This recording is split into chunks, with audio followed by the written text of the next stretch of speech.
निष्कर्ष, वेदांत मानव कल्याण और विश्व कल्याण का दर्शन है।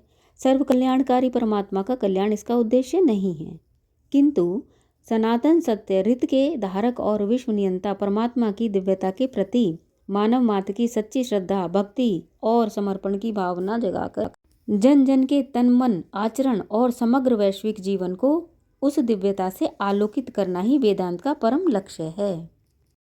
ब्राह्मी दिव्यता से आलोकित जीवन ही सच्चा, समुन्नत और आध्यात्मिक जीवन है। भौतिकता और भौतिक आसक्तियों पर आत्मा की विजय ही आध्यात्मिकता है, जिसका स्रोत परमात्मा है।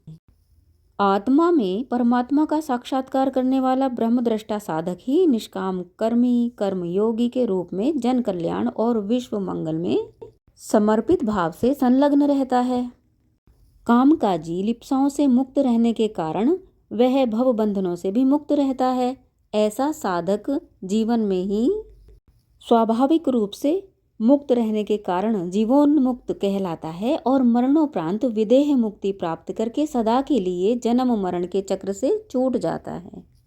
स्वामी विवेकानंद ने उपनिषदों में प्रतिपादित जीवन मुक्ति की वर्तमान संदर्भ में व्यवहारिक व्याख्या करते हुए इसे शारीरिक, मानसिक तथा आध्यात्मिक स्वतंत्रता कहा है तथा इस बहुआयामी स्वतंत्रता को उपनिषदों का मूल मंतव्य माना है। आध्यात्म, मुक्ति चेतना, स्वातंत्र्य चिंतन के साथ ही उपनिषदों का दर्शन सनातन सत्य अथवा नैतिक चेतना को मानव के मंगल में मुक्ति का मूलाधार मानता है।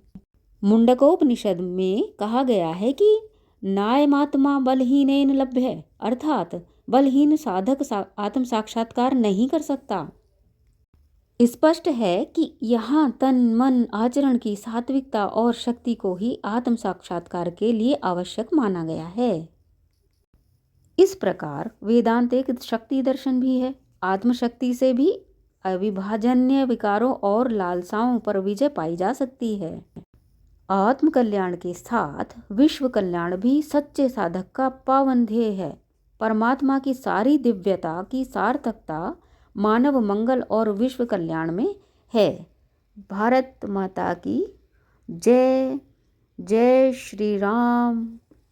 जय श्री राम।